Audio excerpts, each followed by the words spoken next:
నమస్తే, welcome to yes media. బులెటిన్లో ముందుగా హెడ్లైన్ చూద్దాం.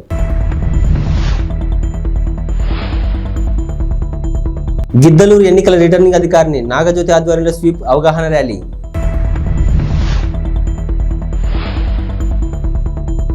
ఇంటర్ ఫలితాల్లో రాయవరం విజ్ఞాన్ జూనియర్ కాలేజీ విద్యార్థుల విజయకేతనం.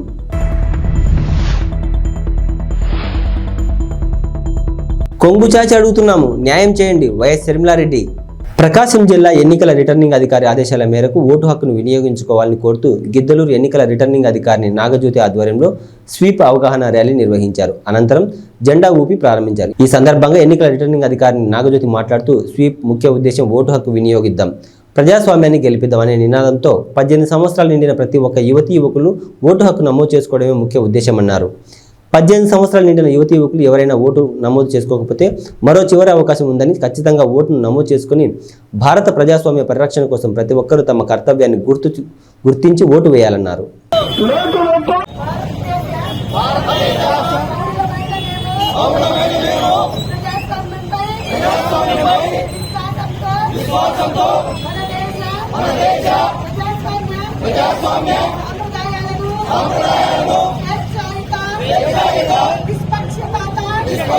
తెలియజేయడం ఏమనగా, మరి ఈ స్వీప్ కార్యక్రమం యొక్క ముఖ్య ఉద్దేశం ఏంటంటే,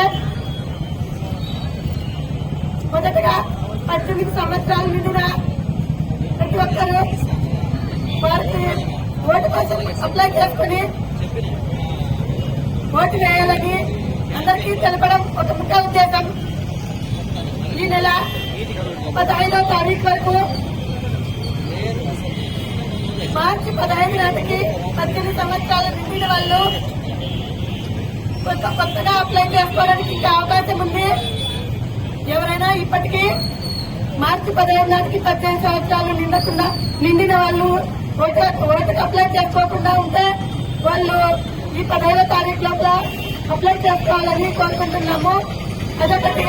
ప్లస్ ఎవరికి కూడా ఎటువంటి భయభ్రాంతులకు లోను కాకుండా, ఎటువంటి ప్రలోభాలకు లొంగకుండా వారి మనస్సాక్షికి విలువ ఇచ్చి వారి ఓటును వినియోగించుకోవాలని కోరుకుంటున్నాము. అదేవిధంగా ఈ గిద్దలూరు కాన్స్టిట్యున్సీలో అందరూ కూడా మంచి ఎక్స్పీరియన్స్ ఎంప్లాయర్స్ ఉన్నారు. మీరందరూ కూడా, ప్రజలందరూ కూడా వారి ఓటును మే 13వ తారీఖున అందరూ ప్రశాంత వాతావరణంలో వారి ఓటును వినియోగించుకోవాలని కోరుకుంటున్నాను. ఆంధ్రప్రదేశ్ రాష్ట్ర ఇంటర్ పరీక్ష ఫలితాల్లో రాయవరం విజ్ఞాన్ కాలేజీ విద్యార్థులు అన్ని విభాగాల్లో అత్యుత్తమ ప్రతిభ కనబరిచారు. ద్వితీయ సంవత్సరం బైపీసీ విభాగంలో శ్రీ లక్ష్మీ మనోజ్ 1000 మార్కులకు గాను 981 మార్కులు, ప్రథమ సంవత్సరం సిఈసి గ్రూప్లో త్రివేణికి 500 మార్కులకు గాను 472 మార్కులు, బైపీసీ విభాగంలో ధనలక్ష్మికి 440 మార్కులు గాను 429 మార్కులు, ఎంపీసీ విభాగంలో మాధవీదేవికి 470 మార్కులకు గాను 459 మార్కులు సాధించారు. 400 మార్కులు పైబడి వచ్చిన విద్యార్థులు 25 మంది. ద్వితీయ సంవత్సరం బైపీసీ విద్యార్థిని లిఖిత ఇంటర్మీడియట్ విద్యార్థులతో హెచ్సిఎల్ కంపెనీకి ఎంపిక కాబడినదని ప్రిన్సిపల్ అచ్చిరెడ్డి తెలిపారు. ఈ సందర్భంగా ఎమ్మెల్యే డాక్టర్ సతీష్ సూర్యనారాయణ విజయం సాధించిన విద్యార్థులను అభినందించారు. గ్రామీణ ప్రాంత విద్యార్థులకు అతి తక్కువ ఫీజులతో అత్యున్నతమైన విద్యను అందిస్తున్న విజ్ఞాన్ కాలేజీ డాక్టర్ అమ్మిరెడ్డి మిత్ర బృందాన్ని అభినందించారు. కొంగు చాపి అడుగుతున్నాం, మీ ఆడబిడ్డలను అడుగుతున్నాం, మాకు న్యాయం చేయండి అంటూ ఓవైపు రాజశేఖర రెడ్డి బిడ్డ నిలబడింది. రాజశేఖర రెడ్డి తమ్ముడు వివేకాన్ని హత్య చేయించిన అవినాష్ రెడ్డి ఇంకోవైపు నిలబడ్డాడు. మీకు ఎంపీగా రాజశేఖర రెడ్డి బిడ్డ కావాలా, అవినాష్ రెడ్డి కావాలా తేల్చుకోండి అని పిసిసి అధ్యక్షురాలు, కడప ఎంపీ అభ్యర్థి వైఎస్ షర్మిల పులివెందుల నియోజకవర్గ ప్రజలను కోరారు. ఓవైపు న్యాయం ధర్మం, ఇంకోవైపు అధికారం, డబ్బు ఉన్నాయన్నారు. కడప నుంచి ఎంపీ అభ్యర్థిగా పోటీ చేస్తున్న షర్మిల న్యాయయాత్ర పేరిట ఎన్నికల ప్రచారానికి శ్రీకారం చుట్టిన విషయం తెలిసిందే. ఇందులో భాగంగా సొంతగడ్డ పులివెందుల నియోజకవర్గం పరిధిలోని వేంపల్లె, వేముల లింగాల, సింహాద్రిపురం, పులివెందుల్లో ఆమె బస్సు యాత్ర నిర్వహించారు. ఈ సందర్భంగా పులివెందుల్లో ఆమె మాట్లాడుతూ తీవ్ర భావోద్వేగానికి గురయ్యారు. పులివెందులలోని వెంకటేశ్వర స్వామి టెంపుల్ వద్ద బహిరంగ సభకు మేము వస్తున్నామని చెప్పి లైట్లు తీసేశారట. లైట్లు లేవంటే జగన్ ఫెయిల్ అయినట్లే, లైట్లు కావాలని తీసేశారు అంటే అవినాష్కు భయం పట్టుకున్నట్లు అని వ్యాఖ్యానించారు. కొంగు చాచి అడుగుతున్నాం,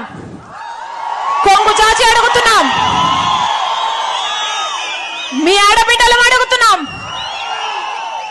రాజశేఖర రెడ్డి బిడ్డ అడుగుతుంది, వివేకానంద రెడ్డి బిడ్డ అడుగుతుంది, మా కొంగు చాచి అడుగుతున్నాం, న్యాయం చేయండి, న్యాయం చేయండి. నిర్ణేతలు. ఒకవైపు రాజశేఖర రెడ్డి బిడ్డ నిలబడింది, ఇంకోవైపు రాజశేఖర రెడ్డి గారి తమ్ముడిని వివేకానంద రెడ్డి గారి హత్య చేయించిన అవినాష్ రెడ్డి గారు ఇంకోవైపు నిలబడ్డారు. మీకు ఎంపీగా ఎవరు కావాలో, రాజశేఖర రెడ్డి బిడ్డ కావాలో లేకపోతే హత్య చేసిన అవినాష్ రెడ్డి గారు కావాలో మీరు తెలుసుకోండి. ఒకవైపు న్యాయం ఉంది, ఇంకోవైపు అధికారం ఉంది. ఒకవైపు ధర్మం ఉంది, ఇంకోవైపు డబ్బు ఉంది. మీరు ఏ వైపు నిర్ణయించుకోవాల్సిన సమయం వచ్చింది.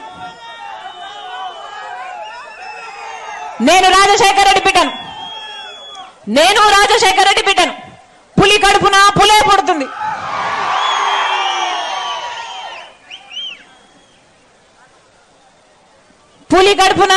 పుడుతుంది.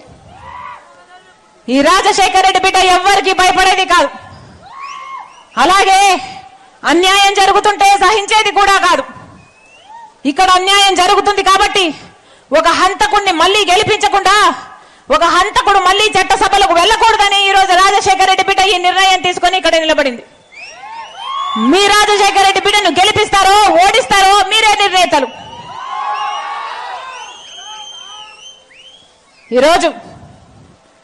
ఈ రోజుటికి 4 రోజులైంది కడప ఎంపీగా నేను నిలబడుతున్నాను అని. నేను కడప పార్లమెంటు స్థానంలో తిరగబట్టి 4 రోజులైంది.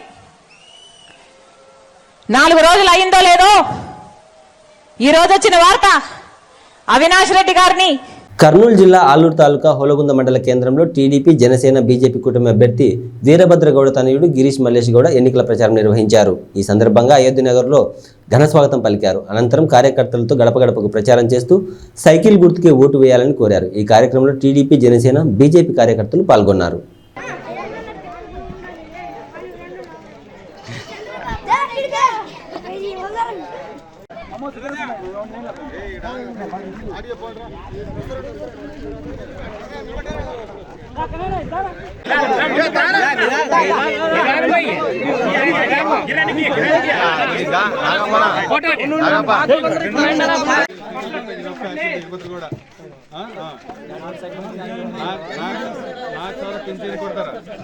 పింఛన్ కొడతారా రైతులకి 20 రూపాయలు ఇస్తారు.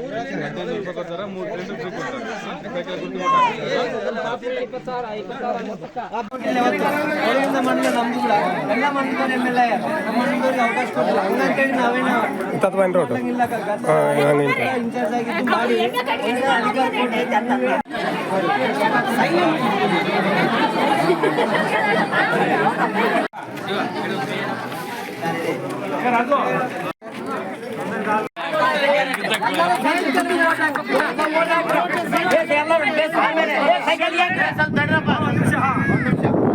ಬಾಬು ಶಿವರೆಡ್ಡಿ ಭವಿಷ್ಯತ್ ಗ್ಯಾರಂಟಿ ಕೇಳಾಗ ನಮ್ಮ ಚಂದ್ರಬಾಬು ನಾಯ್ಡು ಸೂಪರ್ 6 ಅಂಬದು ಇಷ್ಟನಕ್ಕ ಮಹಿಳೆಯರಿಗೆ ಮನೆಗೆ ಓದಿಗೆ ಅಂತ ಹುಡುಗರು ಆಗಲಿ ಹುಡುಗ ಆಗಲಿ ಓದಿಕೆಂಬ ಹುಡುಗರಿಗೆ 15,000 ರೂಪಾಯಿ ಕೊಡ್ತಾನಕ್ಕ ವರ್ಷಕ್ಕೆ. ಇಷ್ಟು ಮುಂಚೆ ಜಗನ್ಮೋಹನ್ ರೆಡ್ಡಿ ಇವಾಗ ಅಮ್ಮ ಒಡಿ ಅಂತೇಳಿ ಒಬ್ಬರಿಗೆ ಕೊಡ್ತಾನ, ಅದು ಕೂಡ ಇವಾಗ 13,000 ಏನೋ ಕೊಡ್ತದನ, ಕೊಡವಲ್ಲ ಫುಲ್ಲು. ಚಂದ್ರಬಾಬು ನಾಯ್ಡು ಬಂದ ಮೇಲೆ 15,000 ಮನೆಗೆ ಏಸ್ ಮಂದಿ ಹುಡುಗರು ಇದ್ರೆ ಆ ಮಂದಿಗೆ 15,000 ಕೊಡ್ತಾನಕ್ಕ. ఆడబిడ్డ నిధి కింద కొంచెం ఆడబిడ్డ నిధి కింద 18 సంవత్సరాల నుండి 55 సంవత్సరాలు ఉన్నంత వరకు ఉన్న వాళ్ళకి నెలకు 1,500 రూపాయలు ఇస్తాడక్క. తర్వాత దీపం పథకం కింద మనం ఇంతకుముందు గ్యాస్ స్టవ్ ఒక సిలిండర్ ఇస్తుంటే ఈ ప్రభుత్వం ఇయ్యలేదు. మేము మా చంద్రబాబు నాయుడు ప్రభుత్వం పోయిన తర్వాత ఈ ప్రభుత్వం ఇయ్యలేదు. గ్యాస్ పథకం కింద మనం అప్పుడు ఒక సిలిండర్ ఒక స్టవ్ ఇస్తుంటే అదే మళ్ళీ దీపం పథకం తెచ్చి సంవత్సరానికి 3 గ్యాస్ సిలిండర్లు ఉచితంగా ఇస్తున్నాడు మా చంద్రబాబు నాయుడు. తర్వాత మహిళలకు అక్క నేను చెప్పేది మహిళలకి జిల్లాలో ఎక్కడ తిరిగినా ఉచితంగా బస్సు ప్రయాణం. ఏమక్క రైతులకి ఇక్కడ ఉన్నటువంటి రైతులకి ఆర్థిక సాయం రైతు భరోసా కింద సంవత్సరానికి 20,000 రూపాయలు ఆర్థిక సాయం చేస్తున్నాడు అక్క. ఇవన్నీ బాబు ష్యూరిటీ భవిష్యత్తు గ్యారంటీ కింద. తర్వాత యువతకు మనం ఉన్న యువత జగన్మోహన్ రెడ్డి ప్రభుత్వం వచ్చిన తర్వాత మన యువతకు ఉద్యోగాలు లేక ఎంత నష్టపోతున్నారో మనం చూస్తున్నాం. ఏమన్నా ఇక్కడ ఉన్నటువంటి యువత ఎవరైనా కానీ 20 లక్షల ఉద్యోగాలు చంద్రబాబు నాయుడు ప్రకటించినాడన్నా. ఉద్యోగాలు రాని వాళ్ళకి నిరుద్యోగ వృత్తి కింద 3,000 రూపాయలు కూడా మా చంద్రబాబు నాయుడు ఘనత ఇస్తున్నాడన్నా. ఈ ఘనత చంద్రబాబు నాయుడుకే దక్కుతుంది. గతంలో చంద్రబాబు నాయుడు ఉన్నప్పుడే ఈ ఆలూరు తాలూకా అభివృద్ధి చెందింది. రాబోయే ప్రభుత్వం 30 రోజుల్లో చంద్రబాబు నాయుడు ప్రభుత్వమే రాబోతుంది. మీరు దయచేసి ఈ 5 సంవత్సరాలు ఎవరికైతే ఓటేసి మోసపోయారో ఈసారి సైకిల్కి ఓటేసి గెలిపించండి. తెలుగుదేశం పార్టీ అభ్యర్థిగా ఒళ్ళుగుంద మండలం వాసునిగా వీరభద్ర గౌడ్ నిలబడినాడు.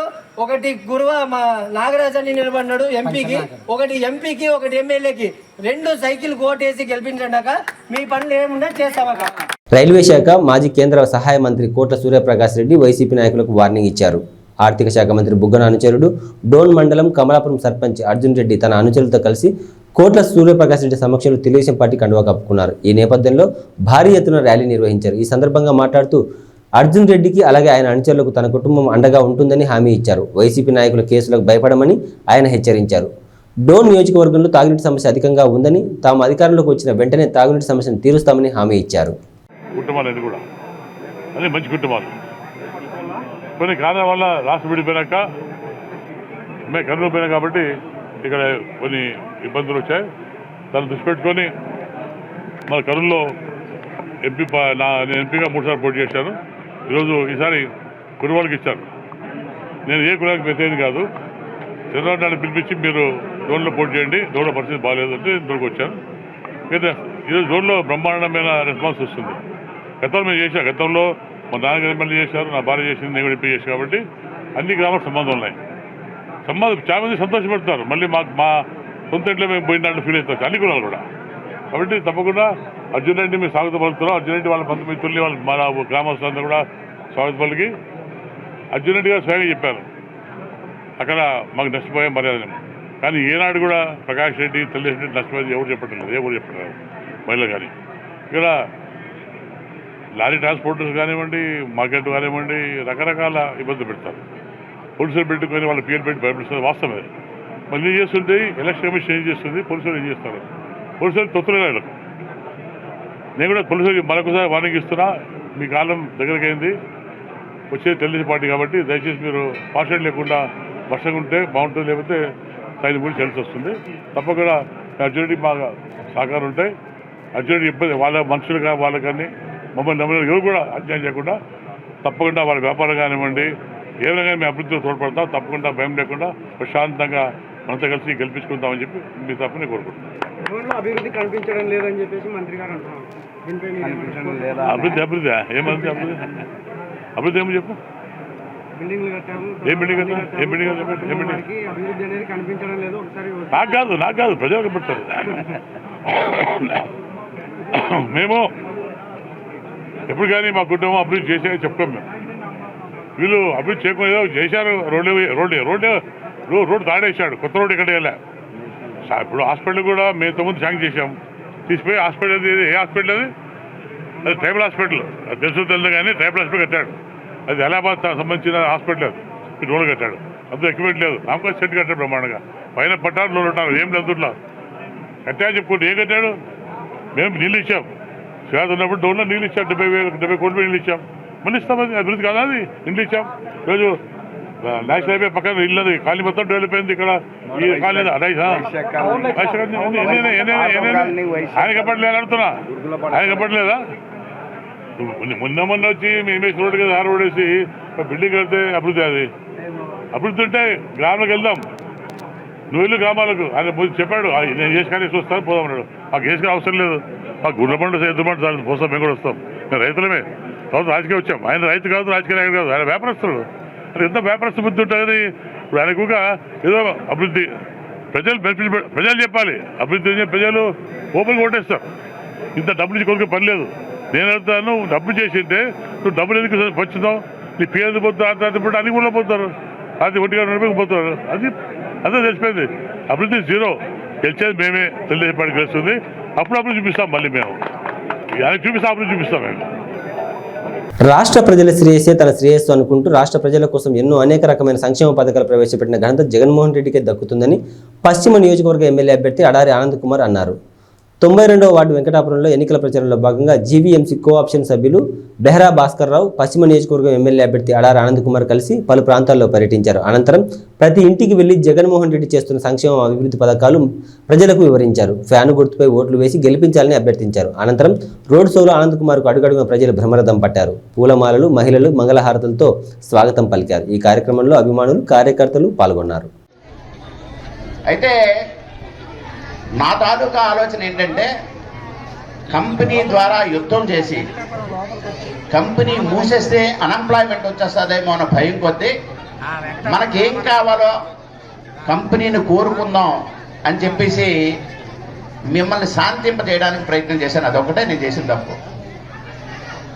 మీరు ఆవేశంలో ఉన్నారు, నా మాట వినలేదు. ఆవేశంలో ఉండి నా మాట వినకపోయి ధర్నా అయింది, కేసులు పెట్టారు. అన్యాయంగా ఈ ప్రాంతంలో ఉన్న పిల్లలు ఆ టైంలో కేసులు పెట్టడం వల్ల ఈరోజు కూడా కోర్టు చుట్టూ తిరుగుతున్నారు. మనం కోరుకునేది రేపు అధికారంలో జగన్మోహన్ రెడ్డి గారు రాగానే, అలాగే ఈ ప్రాంతంలో శాసనసభ్యుడు అవగానే అడగవలసిన కోరిక, మా పిల్లల మీద ఏవైతే కేసులు పెట్టారో ఆ కేసులన్నీ పూర్తిగా రద్దు చేయించండి అని చెప్పేసి సభాముఖంగా నేను కోరుతున్నా. అలాగే ఇది ఇమ్మీడియట్ గా సాల్వ్ చేయండి అంటే, ఈ రోజు ఆయన ఒక ల్యాండ్ని చూపించి మన ప్రభుత్వం వాళ్ళకి ఒక ల్యాండ్ ఇస్తూ వాళ్ళ ల్యాండ్ మనం తీసుకొని ఇంకొక 10 రోజులు ఉంటే శంకుస్థాపన కూడా అయిపోయింది. కోడ్ రావడంతో ఈ రోజు ఈ 10 రోజులుగా ఆగింది. ఎలక్షన్ అయిపోగానే ఇమ్మీడియట్ గా ఏకేసీ కాలనీలో G+4 గ్రూప్ హౌసింగ్ కి శాంక్షన్ చేసిన గొప్ప ఘనత మన ముఖ్యమంత్రి గారు. మరి అదే విధంగా ఇక్కడ గడప గడపకు వచ్చినప్పుడు కూడా ఈ గడప గడప అయిపోయిన తర్వాత బెహ్రా భాస్కర్ గారు నాతో పాటు వస్తూ వాళ్ళ ఇంటికి వెళ్ళిన తర్వాత ఆయన నాకు మొత్తం చెప్పడం జరిగింది. సార్ ఇక్కడ ఈ విధంగా ఉంది, ఈ విధంగా కొంతమందికి ప్రాబ్లం ఉంది, ఎల్జీ ప్రాబ్లం దీంట్లో ఈరోజు వందలాది మంది ఈరోజు చాలా మంది ఉపాధి కోల్పోయారు, దీనికి ఏదో ఒకటి మనం చెయ్యాలి అని అంటే, నేను ఈ గడప గడప అయిన తర్వాత ఆయన అపాయింట్మెంట్ తీసుకొని ఆ ముఖ్యమంత్రి గారి దగ్గరికి వెళ్ళడం జరిగింది. నర్సీపట్నం మున్సిపాలిటీ 28వ వార్డు అయ్యన్న కాలనీలో ఎన్నికల ప్రచారంలో భాగంగా మాజీ మంత్రి చింతకాయల అయ్యన్న, సతీమణి కౌన్సిలర్ చింతకాయల పద్మావతి ఎన్నికల ప్రచారం నిర్వహించారు. ఆమె వెంట కుటుంబ సభ్యులు ప్రచారంలో పాల్గొన్నారు. ఇంటింటికి తిరుగుతూ టీడీపీ పార్టీ మేనిఫెస్టో ప్రజలకు ఇస్తూ టీడీపీ అధికారంలోకి వచ్చిన తర్వాత అమలయ్యే పథకాలను వివరిస్తూ ఇంటింటి ప్రచారం నిర్వహించారు. ఈ సందర్భంగా పద్మావతి మాట్లాడుతూ ఈ వైసీపీ పార్టీ దుష్ట పాలనకు చరమగీతం పాడవలసిన సమయం వచ్చిందన్నారు. సైకో జగన్ పాలనపై ప్రజలు ఎంతో విసుగు చెందారని, రానున్న ఎన్నికల్లో టీడీపీ గెలుపు ఖాయమని అన్నారు. రాష్ట్రం అభివృద్ధి చెందాలంటే ఖచ్చితంగా టీడీపీ రావాలని, ప్రతి ఒక్కరూ కూటమికి ఓటు వేసి నర్సీపట్నంలో చింతకాయల అయ్యన్న పాత్రుడిని అనకాపల్లి ఎంపీగా సీఎం రమేష్ని గెలిపించాలని కోరారు. ఈ కార్యక్రమంలో ప్రజలు, నాయకులు, కార్యకర్తలు పాల్గొన్నారు. మీకు ఆదరణ ఎంతవరకు కోరింది, అసలు ఎట్లా ఈ ప్రచారాన్ని ముందు తీసుకెళ్తున్నారు? అసలు ప్రతి దగ్గర మహిళలు ఎంతో సంతోషంగా, ఫస్ట్ మోడీ అని చెప్పగానే వాళ్ళ మొహాల్లో చిరునవ్వు వస్తుందండి. తప్పకుండా మేము బీజేపీకి వేస్తాం, సీఎం రమేష్ గారిని గెలిపిస్తాం, అలాగే సైకిల్ గుర్తుకేసి చంద్రబాబు నాయుడిని సీఎం చేస్తామని ప్రతి ఒక్కరూ ముందుకొచ్చి చెప్తున్నారు. ఇక్కడ 5 ఏళ్లలో మేము ప్రతి రోడ్డు, మేము సిమెంట్ రోడ్లు అన్నీ చూస్తాం. అంటే సిమెంట్ రోడ్లు మధ్యలో కట్ చేసేసారండి. సిమెంట్ రోడ్లు కట్ చేయక్కర్లా, కట్ చేసి అంటే ప్రతి ఊర్లో రోడ్లు లేవు, బ్రిడ్జిలు లేవు, అభివృద్ధి అనేది చాలా జీరో చేసేసారు. అభివృద్ధే లేదు ఈ 5 ఏళ్లలో. అంటే మోడీ గారు ఏం చెప్పారంటే స్వచ్ఛ భారత్ అన్నారు. ఎక్కడండి అనకాపల్లిలో చూస్తే ఎక్కడ అంత డ్రైనేజ్ దోమలు, విపరీతమైన దోమ. ఎందుకు చేయలేకపోయినారు ఈ 5 ఏళ్ళు? ఎలాంటి అభివృద్ధి లేదు. కాకపోతే జనాల్లో మాత్రం అవేర్నెస్ చాలా బాగుందండి. ఈసారి ఖచ్చితంగా మేము చంద్రబాబు నాయుడిని సీఎం చేస్తాం. అనకాపల్లి నుంచి ప్రధానమంత్రికి ఒక బహుమతిగా మేము ఇస్తామని. 2 ఓట్ల క్యాంపెయిన్ ఎట్లా చాలా అవేర్నెస్ ఉందండి. పెద్ద ముసలి వాళ్ళు కూడా, చదువు ఏం లేనోళ్ళు కూడా నేను మోడీకి ఓటు అంటే సీఎం రమేష్ గారికి ఓటేస్తామంటున్నారండి. అంత అవేర్నెస్ ఉంది. నేను రమేష్ గారిని గుర్తుపడతారా లేదనుకుని మోడీ గారికి కమలం గుర్తుంటే మాకు సీఎం రమేష్ గారు తెలుసండి, మేము సీఎం రమేష్ గారికి ఓటేస్తాం. చిన్న చిన్న ఊర్లు, నిన్న పాయకరావుపేటకి వెళ్ళాం. అందులో ఒక ముసలాం వచ్చింది మా దగ్గరకు వచ్చి, చంద్రబాబు నాయుడిని జైల్లో పెట్టారు అని ఎంత బాధతో ఏడుస్తూ చెప్తుందంటే, అట్లాంటి వాడిని మేము ఊరికే వదిలిపెట్టాము అని కసిగా ఉన్నారండి. అంటే ఏ తప్పు చేయకుండా బాబు గారిని తీసుకెళ్లి జైల్లో పెట్టారు అనేది జనాల్లో చాలా ఉందండి, అవేర్నెస్ ఉంది. మనమేం ప్రత్యేకంగా ఇది కొత్తగా మన 2 గుర్తులు అని కన్ఫ్యూజన్ కూడా లేదండి. జనాల్లో చాలా క్లియర్గా ఉన్నారు అందరూ. మళ్ళీ యూత్ కూడా చాలా, అంటే యూత్లో ఇక్కడ మెయిన్గా అనకాపల్లిలో యూత్కి జాబ్స్ లేవు. యూత్ అందరూ కూడా ఎక్కడికి పోయినా ఫస్ట్ ఓటు మాకు మోడీకి, సైకిల్కు వేస్తాము అని చెప్పి అందరూ చెప్తా ఉన్నారండి. ధర్మాన ప్రసాదరావు నాయకత్వంలో ఆయన నివాసం వద్ద పలువురు వైఎస్ఆర్సీపీ పార్టీలో చేరారు. దాదాపు 150 మంది కుటుంబాలు కండువా కప్పుకొని పార్టీలో చేరారు. ఈ సందర్భంగా మాట్లాడుతూ రాజధాని విశాఖపట్నం రాబోతుందని, జగన్మోహన్ రెడ్డి మరలా ముఖ్యమంత్రి అయితే అందరికీ మంచి జరుగుతుందని అన్నారు. ఈ కార్యక్రమంలో నాయకులు, కార్యకర్తలు పాల్గొన్నారు. వైఎస్ఆర్ కాంగ్రెస్ పార్టీని ఎంచుకోవడం ముఖ్యంగా యువకులైనటువంటి వాళ్ళు సరైన నిర్ణయం చేశారని మహేంద్రని, ఆయన స్నేహితుల్ని నేను అభినందిస్తూ ఉన్నాను. ఊరకనే టీవీల్లో ఏ పార్టీకి ఆ పార్టీ చేసుకునేటువంటి ప్రచారాల కంటే, ఊటకపు మాటల కంటే, కళ్ళెదురుగా కనిపిస్తున్నటువంటి అభివృద్ధో, అమలు చేసే కార్యక్రమాలు, విధాన నిర్ణయాలు, సమాజంలో మార్పులు తెచ్చి ప్రజల తాలూకా స్థితిగతులు పెంచాలనేటువంటి ప్రయత్నం చేస్తున్నటువంటి పార్టీ ప్రభుత్వాల్ని నిలబెట్టాలి అనేటువంటి ఆలోచన యువకులు ముఖ్యంగా కలిగి ఉండాలి. ఎందుచేతనంటే ప్రజాస్వామ్య దేశాల్లో ప్రజల తాలూకా ప్రమాణాలు, జీవన ప్రమాణాలు, వాళ్ళ భవిష్యత్ అంతా పాలించేటువంటి రాజకీయ పార్టీల చేతుల్లోనే ఉంటుంది. ఎవరికో ఒకరికి ఇచ్చేసి అన్నీ బాగుపడాలంటే బాగుపడదు. మీరు ముఖ్యంగా యువకులు తెలుసుకోవాల్సింది ఆ ప్రభుత్వపు నిర్ణయాలతోటి మన తాలూకు జీవితాలు మెరుగుపడ్డమా, తరిగిపోవడమా, దివాలా తీయడం అన్నది ఉంటుంది. చంద్రబాబు గారు ఏంటి ఇప్పుడు మీరు చెప్పండి, చంద్రబాబు ఎక్కడ నివాసం ఉంటున్నాడు? ఇక్కడికి వచ్చిన పిల్లలందరూ మీరు గమనించారా? ఎక్కడ ఉంటాడో ఈ కుర్రాలు చెప్పాలి నాకు. ఇలా అమరావతి అనే పేరుతో రియల్ ఎస్టేట్ వ్యాపారం చేస్తాడు. దానికి గాను ముఖ్యమంత్రి ఇక్కడ అవ్వాలి. అతను వస్తే విశాఖపట్నం రావాల్సినటువంటి ఎగ్జిక్యూటివ్ క్యాపిటల్ని ఎత్తేసి అమరావతిలో పెట్టి 50,000 ఎకరాలు అమ్ముతాడు 5 సంవత్సరాలు. అది కానీ అతని కుటుంబం మాత్రం ఇక్కడ రాడు. ఇక్కడ వేడిగా ఉంటుంది, ధూళి పడిపోతుంది, ఎండ ఎక్కువ ఉంటుంది. అక్కడ హాయిగా చల్లగా ఉంటుంది. హైదరాబాద్లో ఉంటాడు. అతను మనకు ముఖ్యమంత్రి. మన పిల్లలేమో ఎగిరి గెంతేసేసి సైకిలో అంటే ఏమిటంటున్నారు? నాలెడ్జ్ ఉందా? ఫస్ట్ అతన్ని అడగాలి మీరు. ఎవరైనా ఎక్కడ ఉంటాడు ముఖ్యమంత్రి అని, ఎక్కడ ఉండాలి ముఖ్యమంత్రి? అంత ఘోరం అన్నమాట. అసలు తెలుగుదేశం తాలూగా నిర్ణయం ఏంటి నాయనా చెప్పమను. విశాఖపట్నంలో క్యాపిటల్ పెట్టడానికి, ఎగ్జిక్యూటివ్ క్యాపిటల్, కార్యనిర్వాహక రాజధానిని పెట్టడానికి ఈ జిల్లాలో ఉండేటువంటి అచ్చెన్నాయుడు, రామ్మోహన్ నాయుడు, కాకపోతే కోన రవికుమారో ఇంకొకరో తెలుగుదేశం అభ్యర్థులు, మీ అభిప్రాయం ఏంటి చెప్పండి. అసలు విశాఖపట్నంలో పెట్టడానికి మీరు అనుకూలరా, పెట్టొద్దని అంటారా? చెప్పండి, మీరు ఏం చెప్తారో చెప్పండి జనంకి. ఓటేమని అంటున్నారు కదా, ఓటేసే ముందు మీరు చెప్పండి, విశాఖపట్నంలో ఇది పెట్టడం మీరు అనుకూలమా, ఎత్తేస్తారా? ఇక్కడిది మన గవర్నమెంట్ వస్తే, మీ అందరూ సమర్థించినటువంటి వైఎస్ఆర్ కాంగ్రెస్ పార్టీ వస్తే, మన విశాఖపట్నంలోనే క్యాపిటల్ని, రాజధానిని పెట్టించడం జరుగుతుందని ముఖ్యమంత్రి గారు చెప్పారు. ఇది మీరు ఇంటింట ప్రచారం చేయండి. వాళ్ళు చెప్పరు.